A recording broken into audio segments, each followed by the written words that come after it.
विधान परिषद सचिवालय के अंतर्गत अलग अलग संवर्गों में सुरक्षा प्रहरी एवं चालक के रिक्त पदों पर भर्ती के लिए आयोजित होने वाली प्रतियोगिता परीक्षा हेतु विज्ञापन संख्या 3/2023 का प्रकाशन बिहार विधानसभा सचिवालय द्वारा किया गया है, जिसे परिषद की वेबसाइट www.biharvidhanparishad.gov पर देखा जा सकता है। ये जो है ऑनलाइन आवेदन भरने की संबंधित तिथि और निर्देश निम्नलिखित है। आप जो है आपका तिथि ऑनलाइन आवेदन भरने की तिथि 25/7/2023 को 9:30 बजे पूर्वाह्न से होगा और परीक्षा शुल्क भुगतान करने की प्रारंभ तिथि अब 25/7/2023 को 9:30 बजे से ही होगा। आप जिस समय ऑनलाइन आवेदन कीजिएगा उसी समय आप परीक्षा भुगतान भी कर सकते हैं। ऑनलाइन आवेदन भरने की अंतिम तिथि आपका दिया हुआ है 21/7/2023 रात्रि के 11:59 पर। परीक्षा शुल्क भुगतान करने की अंतिम तिथि जो है आपका 22/8/2023 को दिया गया है 11:59 को रात्रि में अपराह्न तक। उपयुक्त विज्ञापन के संबंध में विस्तृत सूचना या विवरणी एवं ऑनलाइन आवेदन भरने हेतु निर्देश बिहार विधान परिषद के वेबसाइट www.विधानपरिषद पर प्रदर्शित है। अभ्यर्थी ऑनलाइन आवेदन भरने के प्रक्रिया प्रारंभ करने से पूर्व वेबसाइट पर प्रदर्शित विस्तृत विज्ञापन एवं ऑनलाइन आवेदन भरने हेतु आवश्यक एवं विस्तृत निर्देश की भलीभांति अध्ययन कर लेंगे। आप जितना भी है पहले अध्ययन कर लीजिए। आपका जो है उपयुक्त विज्ञापन से संबंधित ऑनलाइन आवेदन के संदर्भ में किसी भी प्रकार का जानकारी के लिए दिनांक 25/7/2023 से हेल्पलाइन नंबर 0910204533 या 0910205444 पर सोमवार से शनिवार 10 बजे पूर्वाह्न से 5 बजे अपराह्न तक अवधि तक संपर्क किया जा सकता है। आपके फॉर्म भरने में जो भी कठिनाई होता है इस हेल्पलाइन पर आप संपर्क करके पूछ सकते हैं या आप ईमेल थ्रू आप उपयुक्त जानकारी लिया जा सकता है। आपका जो है ये कितना सीट दिया है वैकेंट, ये सुरक्षा प्रहरी है, ये लेवल 3 की वैकेंसी है। इसमें आपको जो है टोटल सीट आपका जो है 52 दिया हुआ है। टोटल सीट अब सुरक्षा प्रहरी का 52 दिया हुआ है। इसमें कि 16 जो है आपका जो है क्षैतिज आरक्षण महिलाओं के लिए है टोटल। इसमें आपका जो है चालक का जो है दिया हुआ है 4, आपका चालक का 4 वैकेंसी है और क्षैतिज आरक्षण जो महिलाओं के लिए 1 है। ठीक है दोस्तों, ये शैक्षणिक योग्यता में आपका जो है ऑनलाइन आवेदन भरने की अंतिम तिथि तक अभ्यर्थी को निम्नवत शैक्षणिक योग्यता या शारीरिक योग्यता होनी चाहिए। आप जो ऑनलाइन आवेदन भरने की अंतिम तिथि का आपका अंतिम तिथि जब तक होगा अभ्यर्थी को निम्नलिखित शैक्षणिक शारीरिक योग्यता होनी चाहिए। अभ्यर्थी को जिस समय ऑनलाइन का अंतिम डेट है उसी समय तक, उसके बाद वाले डेट का नहीं होगा। ऑनलाइन आवेदन भरते समय आवेदक को ऑनलाइन आवेदन पत्र के विहित कॉलम में शैक्षणिक और शारीरिक योग्यता के संबंध में पूर्ण सूचना देना अनिवार्य होगा। जैसे पदनाम आपका जो है 7वां परिरक्षित वेतन संरक्षा में वेतन स्तर है, शैक्षणिक या शारीरिक योग्यता। अब सुरक्षा प्रहरी की बात करें, सुरक्षा प्रहरी में आपका जो है ग्रेड पे लेवल 3 में 21,700 लेके 69,100 रहेगा। नियमानुसार अनुमानीय अन्य भत्ते आपका साथ में दिया जाएगा। आप इसका जो एजुकेशन क्वालिफिकेशन है राज्य या केंद्र सरकार के इंटरमीडिएट परिषद या बोर्ड के द्वारा मान्यता प्राप्त किसी विषय में इंटरमीडिएट होना चाहिए। शारीरिक मानदंड जो है पुरुष या ऊंचाई 167, पुरुष का ऊंचाई कितना होना चाहिए 167.5 cm, तराई क्षेत्र के निवासियों के मामले में 2.4 cm, शिथिलनीय छाती 76.76 cm से 81 cm, दृष्टि 6/12 बिना चश्मे के दोनों आँखों से। और स्त्री जो है आपका उनका ऊंचाई जो है 154.6 cm, तराई क्षेत्र के निवासियों के मामले में 2.4 cm, शिथिलनीय मतलब कम किया जाएगा। दृष्टि जो है 6/12 बिना चश्मे के दोनों आँखों में। शारीरिक दोष व्याधि मुक्त होना चाहिए, शारीरिक दोष नहीं होना चाहिए। एनसीसी में सी प्रमाण पत्र, एनसीसी में क्या होना चाहिए सी प्रमाण पत्र या विशिष्ट खिलाड़ी जिन्होंने राष्ट्रीय या अंतर्राष्ट्रीय स्तर पर राज्य या देश का प्रतिनिधित्व किया हो या जिन्होंने किसी मान्यता प्राप्त विश्वविद्यालय के टूर्नामेंट में प्रतिनिधित्व किया हो तो प्राथमिकता दी जाएगी। जो देखिए एनसीसी में सी प्रमाण पत्र लिया गया है या अंतर्राष्ट्रीय या राष्ट्रीय में जो है खेल में उसको सर्टिफिकेट मिला है, उसको ज़्यादा पहले प्राथमिकता दी जाएगी, वांछित योग्यता एडिशनल। और इसमें जो है कंप्यूटर पाठ्यक्रम में प्रमाण पत्र जिसे AICTE या डोएक या नेलेट की मान्यता प्राप्त हो, जिसमें जो है AICTC से हो या डोएक से या नेलेट से हो, कोई भी रिक्वायर्ड इंस्टीट्यूट से नहीं होगा, इसका मान्यता नहीं होगा। सिर्फ जो है AICTE से या डोएक से या नेलेट से ही मान्यता होगा। डोएक या नेलेट द्वारा विविध विषयों के पाठ्यक्रम में अवधि के संदर्भ में ओ स्तर के समतुल्य विषय जो डोएक या नेलेट जो आपका टेक्निकल फील्ड करवाता है उसका जो है ओ लेवल का डिग्री होना चाहिए या कंप्यूटर दक्षता जांच होना चाहिए, जैसे CPT कहते हैं। चालक में आपका जो है राज्य सुरक्षा प्रहरी का ये टोटल क्वालिफिकेशन था। अब चालक का आ गया। चालक में मिनिमम जो है आपका जो है सबसे पहले पे ग्रेड इनका जो है 19,900 है, 19,900 से लेके 63,200 तक है। और इसमें भी नियमानुसार अनुमोदनीय अन्य भत्ते मिलेगा। उसके बाद मिनिमम क्वालिफिकेशन मैट्रिक पास है और वैध ड्राइविंग लाइसेंस या MLB या MB धारक है। आरक्षण जो है जाति के आधार पर आरक्षण का लाभ उन्हीं अभ्यर्थियों को मिलेगा जिनका अस्थायी निवास बिहार राज्य में है, अर्थात जो बिहार के मूल निवासी हैं। आरक्षण उन्हीं को मिलेगा जो बिहार के मूल निवासी हैं। बिहार राज्य के बाहर के निवासी अभ्यर्थी को आरक्षण का लाभ देय नहीं होगा। बिहार का जो है दूसरे राज्य का आरक्षण नहीं मिलेगा। ऑनलाइन आवेदन में भरा गया अस्थायी पता अस्थायी निवास ही आरक्षण प्रयोजन के लिए अनुमोदनीय होगा। जो ऑनलाइन आवेदन में भरिएगा अस्थायी पता वही आपका आरक्षण प्रयोजन के लिए होगा। वैसा नहीं कि आप ऑनलाइन में दूसरे जगह का अस्थायी पता दे दीजिएगा और आप सर्टिफिकेट लगा दीजिएगा तो क्या होगा, मान्य नहीं होगा। इसलिए आप ध्यान दीजिए, ऑनलाइन में वही भरिए सर्टिफिकेट में जो हो। आप जो है आपका अस्थायी पता वही होना चाहिए, गलत नहीं कीजिएगा। अस्थायी पता जो है वही दीजिएगा, नहीं तो फिर आपका सर्टिफिकेट मान्य नहीं रहेगा। नेक्स्ट आपका जो है ऑनलाइन आवेदन पत्र के इंगित कॉलम में आरक्षण का दावा नहीं करने पर आरक्षण का लाभ नहीं मिलेगा।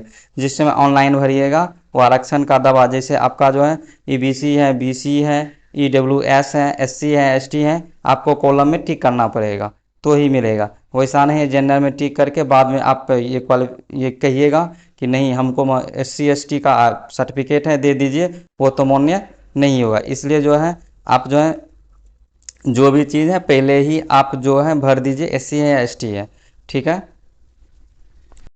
ऑनलाइन कोटि के अभ्यर्थी अपनी जाति के अनुरूप आरक्षण कोटि के संबंध में पूर्ण रूप से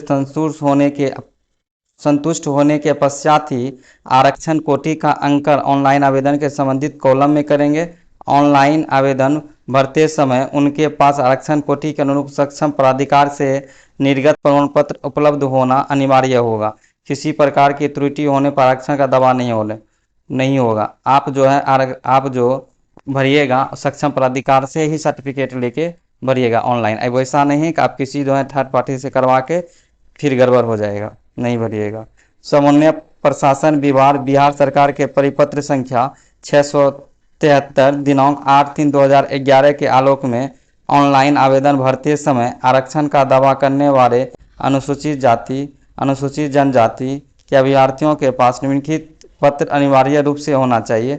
देखिए जो भी अनुसूचित जाति और अनुसूचित जनजाति के लिए कह रहा है, आरक्षण का लाभ लेने के लिए क्या क्या होना चाहिए, जाति प्रमाण पत्र होना चाहिए। और एक चीज़, अविवाहित या विवाहित महिला अभ्यर्थियों के लिए अपने पिता के अस्थायी पता से निर्गत प्रमाण पत्र, कि आप जो है जाति प्रमाण पत्र दीजिएगा। जो अविवाहित या विवाहित हो वो पिता के दोनों, विवाहित या अविवाहित दोनों ही पिता के अस्थायी पता से ही होगा।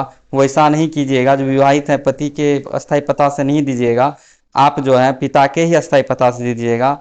और आपका अस्थायी निवासी या मूल निवासी डोमिसाइल प्रमाण पत्र होना चाहिए। ये कहीं से दे सकते हैं, पति या पिता से, अब लेकिन वो बिहार का होना चाहिए, ठीक है।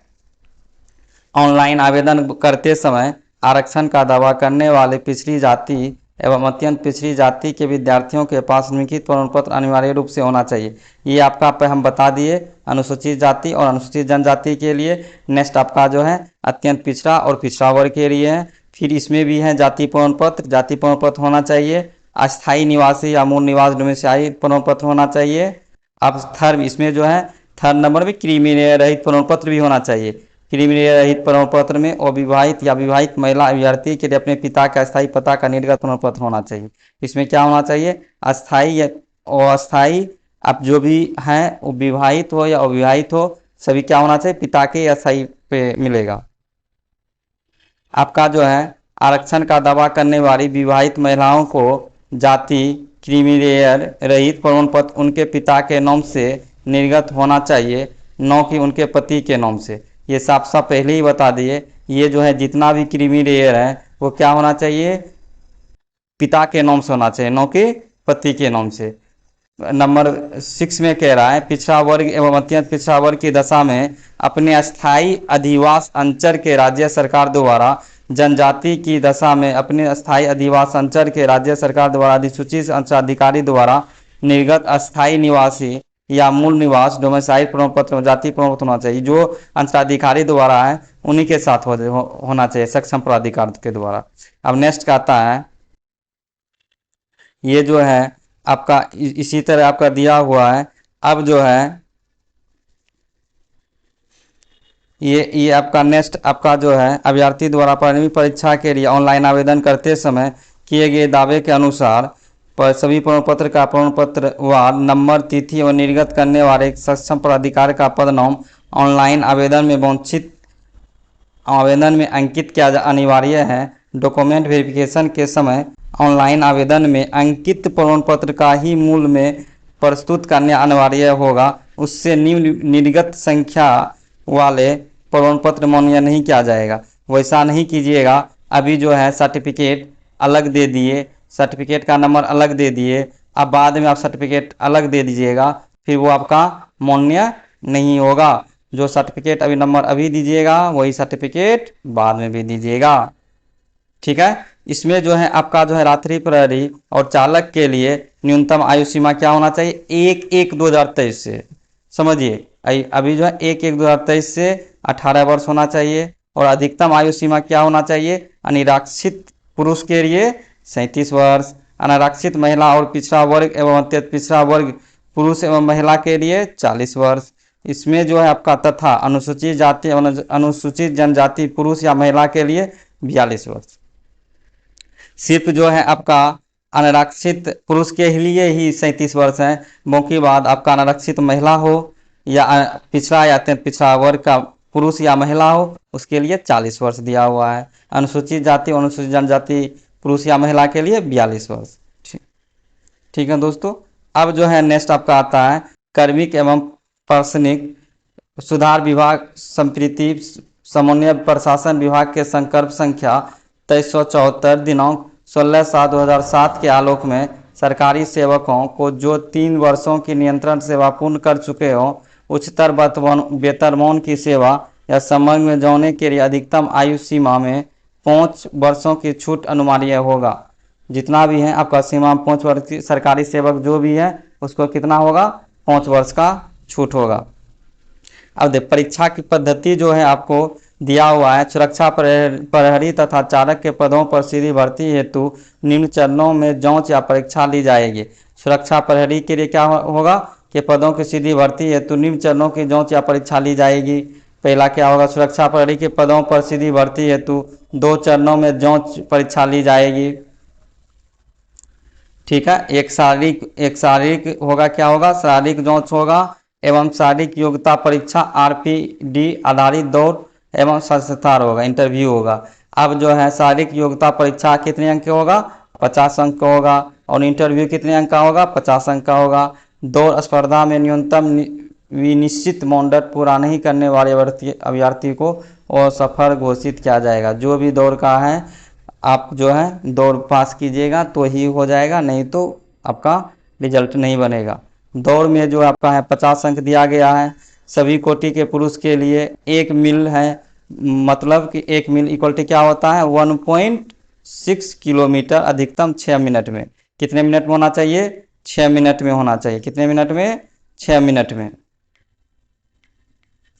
5 मिनट में आपका जो है कितना है? 50 अंक। 5 मिनट में आप जो है दौड़िएगा 50 मिनट है। आप जो है 5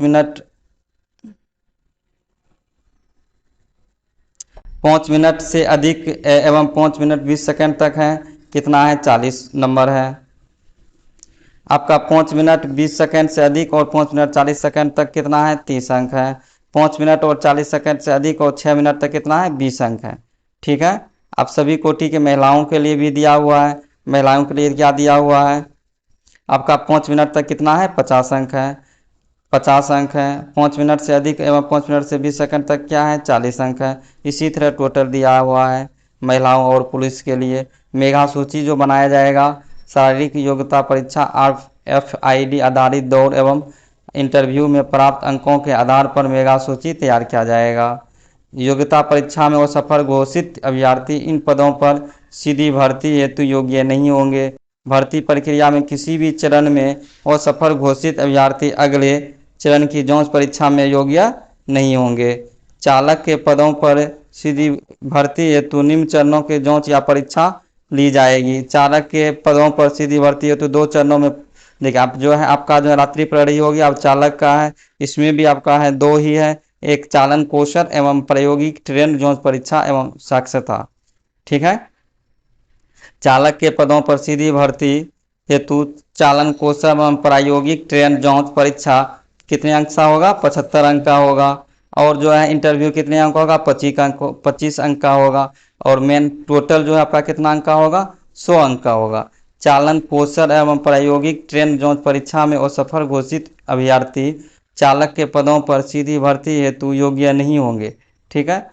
जो भी है योग्य नहीं होंगे। उच्चतर शैक्षिक योग्यता के कोई अधिमानता नहीं दी जाएगी। आप इसमें जो है, इसमें जो मिनिमम क्वालिफिकेशन उसका ही रहेगा। अब जो है ज़्यादा क्वालिफिकेशन है, ग्रेजुएशन है तो ग्रेजुएशन है, PhD है, PG लगेगा, उसका कोई क्वालिफिकेशन मान्यता नहीं दिया जाएगा। आपका जो मिनिमम क्वालिफिकेशन उसका ही मान्यता दिया जाएगा। नेक्स्ट आपका जो है मेगा सूची कैसे तैयार किया जाएगा? चालन कौशल एवं प्रायोगिक ट्रेन जांच परीक्षा एवं इंटरव्यू में प्राप्त अंकों के आधार पर मेगा सूची तैयार की जाएगी। भर्ती प्रक्रिया के किसी भी चरण में असफल घोषित अभ्यर्थी अगले चरण की जांच प्रक्रिया में योग्य नहीं हो।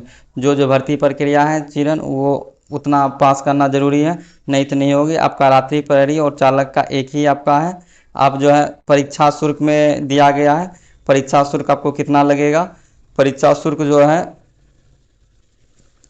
परीक्षा शुल्क आपका कितना लगेगा? परीक्षा शुल्क आपका जो है बिहार राज्य के अनुसूचित जाति अनुसूचित जनजाति अभ्यर्थियों के लिए कितना लगेगा? 400 रुपये। कितने लगेगा? 400 रुपये। 400 रुपये। अब बिहार राज्य के अस्थायी निवासी सभी आरक्षित या अनारक्षित और महिला अभ्यर्थियों के लिए कितने रुपये लगेगा? 400 रुपये। बिहार राज्य के अन्य कोटि के अभ्यर्थियों, अन्य राज्यों के सभी कोटि अभ्यर्थियों कितने रुपया लगेगा? 800 रुपये। अभ्यर्थी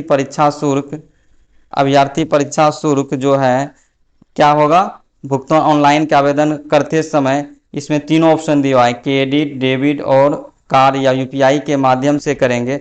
भुगतान से अभ्यर्थी को उपयुक्त परीक्षा शुल्क के अतिरिक्त विभिन्न बैंकों द्वारा निर्धारित शुल्क भी देना होगा। जो भी आपका टैक्स रहेगा, आप क्रेडिट या डेबिट कार्ड UPI चलाते हैं उसका जो टैक्स बैंक का लगता है आपको अलग से देना पड़ेगा, जिसे ऑनलाइन भुगतान के क्रम में बैंकों द्वारा स्वतः बैंक चार्ज में ले लिया जाएगा। अभ्यर्थी ऑनलाइन भुगतान से संबंधित बैंक रसीद का प्रिंट निकाल कर अपने पास सुरक्षित रखेंगे। अपने पास क्या रखेंगे?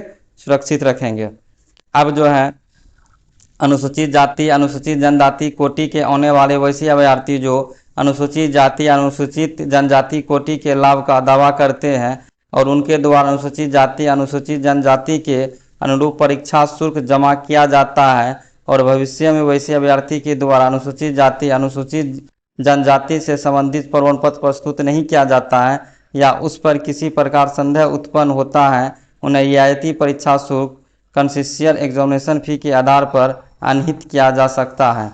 अनुसूचित जाति अनुसूचित जनजाति कोटि के अभ्यर्थियों को इस संदर्भ में सूचित किया जाता है कि वे स्वेच्छा से परीक्षा शुल्क सामान्य अभ्यर्थियों को अनुरूप जमा करते हैं तो इस बिंदु पर उनकी अभ्यर्थता सुरक्षित रहेगी। इस पर अभ्यर्थी स्वयं निर्णय ले सकते हैं। देखिए इसमें जो है आप गलत रूप से नहीं दीजिएगा तो फिर ठीक रहेगा। आप गलत रूप से दीजिएगा, अनुसूचित जाति नहीं, तो आपका जो है परीक्षा शुल्क कम दीजिएगा तो इसमें क्या होगा, आप पे केस हो जाएगा। ऑनलाइन आवेदन पत्र भरने पर संबंधित अन्य निर्देश निम्नलिखित है। अभ्यर्थी ऑनलाइन आवेदन भरने के पूर्व उक्त दिशा निर्देश को भली भांति अध्ययन कर लेंगे तथा ऑनलाइन आवेदन भरने के क्रम में सभी सूचनाएं सही सही एवं सुस्पष्ट अंकित करेंगे। ऑनलाइन आवेदन कर भरने हेतु आवश्यक निर्देश का अक्षरश अनुपालन नहीं करने पर एवं ऑनलाइन आवेदन भरने के क्रम में अभ्यर्थी द्वारा की गई प्रविष्टि में किसी प्रकार की त्रुटि के लिए परिषद सचिवालय जिम्मेवार नहीं होगा। इस संबंध में किसी प्रकार के सुधार या परिवर्तन हेतु अभ्यावेदन पर विचार नहीं किया जाएगा। ऑनलाइन आवेदन में भरी गई सूचनाओं को मूल प्रमाण पत्र अंक प्रमाण पत्रों से मिलान करने क्रम में किसी प्रकार की त्रुटि पाए जाने पर उम्मीदवारों रद्द कर दी जाएगी। ठीक है, आपका जो है ऑनलाइन आवेदन के अंकित ईमेल आईडी क्या है, email ID, mobile number, username और पासवर्ड जो है सुरक्षित रखना है आवेदक को। इस पर अंतिम परीक्षा प्रकाशन तक सुरक्षित रखेंगे। अभ्यर्थी ऑनलाइन आवेदन भरने के क्रम में अपना ही कार्ड, मोबाइल नंबर और ईमेल आईडी अंकित करेंगे। इंटरनेट या बैंकिंग आवेदन के लिए परिषद सचिवालय उत्तरदायी नहीं होगा। ठीक है, इसी तरह दिया हुआ है, आप ये टोटल दिया हुआ है। ठीक है, आप ऑनलाइन फॉर्म भर दीजिए, ये बहुत अच्छा वैकेंसी है, कोई दिक्कत नहीं। वीडियो अच्छा लगे दोस्तों लाइक शेयर एंड सब्सक्राइब कीजिए। थैंक यू दोस्तों।